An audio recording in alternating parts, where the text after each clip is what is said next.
কংগ্রেসী প্রতিনিধি কে ভোট দিছিল, কিন্তু কথা হইল যে আজকে যে ধুবড়ী সমষ্টিতে যে রকিবুল সাহেব যে এমপি হয়েছে, হওয়ার পরে ওই অঞ্চলে কি হইতাছে আপনারা সবাই দেখতেছেন মোবাইলে।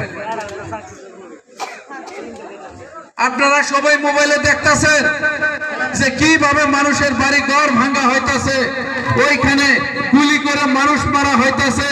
কোন ধরনের প্রতিবাদ নাই, কোন ধরনের কংগ্রেসী একজন এমএলএ বা স্বয়ং সেইখানের এমপি রকিবুল হোসেনে একটা কথা কয়ে প্রতিবাদ করে নাই কোনোদিন।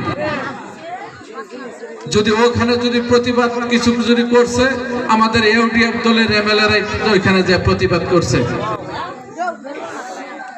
আজকে আজমল সাহেব হারিয়ে গেছে বড় কথা না, আজকে তুমি বেড়ারে যে এমপি বানাইলো ওই মানুষটা ওই সমষ্টির হয়ে পার্লামেন্টে এই কথাগুলো উত্থাপন করা লাগছে কিনা ভাই?